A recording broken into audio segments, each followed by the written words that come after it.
कि वो केंद्रीय बजट पास करेंगे।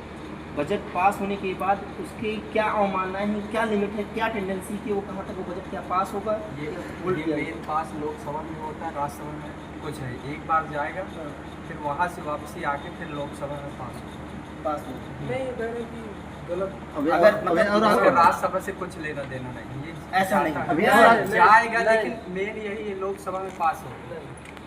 लोकसभा में अभी लेकिन राष्ट्रपति के पास जाता है, लेकिन राष्ट्रपति वापस लोकसभा में भेज देगा, फिर उसको पास करना पड़ेगा। नहीं, मैंने क्या बोला कि अगर उसमें कुछ संस्कृति है, तो है ना, उसमें कोई समस्या आ गई तो फिर उस धन विधेयक का क्या होगा? उसका संसद, देखो आप जानते हैं संसद के कितने हैं? 3, लोकसभा, राज्यसभा और प्रेसिडेंट। तो अब इन तीनों में से लोकसभा के द्वारा कहो कि अब उसमें संस्कृति है, समस्याएं हैं, तो उसका क्लैरिफिकेशन करके क्या उस बजट का क्या किया जाएगा, क्या उस कुछ टेंडेंसीज है, सब कुछ रिटर्न है, देखो फिक्स है। राज्यसभा में जाएगा, राज्यसभा उसको 14 दिन तक रोक सकता है, 14 दिन बाद वापसी करके उस राष्ट्रपति के पास। राष्ट्रपति उसमें वैसे भी एक बार उसने वो कर दिया, वो लोकसभा में चला ही जाएगा अपने आप। अब मुझे ठीक है, नहीं तुम क्लियर कह रहे हो, अब मैं बोल रहा हूँ क्लियर है, उनकी बातें बिल्कुल कट एंड क्लियर है।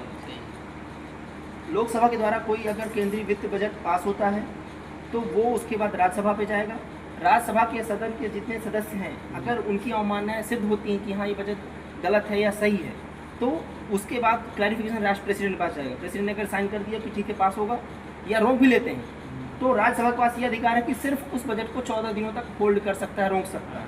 14 दिन के बाद ऑटोमेटिक वो बजट टेंड टू होगा लोकसभा को, और लोकसभा के पास ये अवमानना है कि वो चाहे उस बजट को पास कर सकती है, उसमें उसके बाद राज्यसभा कोई अंतरिम रोक नहीं लगा सकती। ठीक है, आपने कहा कि राष्ट्रपति 14 दिन मतलब होल्ड करता है कि इसके बाद 14 दिन के बाद ऑटोमेटिक पास होता है राज्यसभा, हाँ राज्यसभा 14 दिन होल्ड करता है कि ऑटोमेटिक लोकसभा। भाई धन विधेयक तो देखो लोकसभा में पास होता है, ये तो ठीक है, लेकिन यदि मैं कहता हूँ कि यदि उसके मतलब जो राज्यसभा सांसद है, ठीक है, यदि वो नहीं तैयार हो रहे, मतलब वो कह रहे हैं कि नहीं ये नहीं हो सकता, ये नहीं हो सकता, तो उसका जिक्र कहाँ? नहीं नहीं, इसका जिक्र नहीं है, वो केंद्रीय बजट पास हो जाएगा। सुनिए, ये मान लो मेरी बात, उसका जिक्र मैं बता रहा हूँ। आपसे क्या पूछना चाहता हूँ मैं, ये पूछना चाहता कि हूँ उसकी संस्कृति कहाँ है, उसका कोई रोल नहीं है।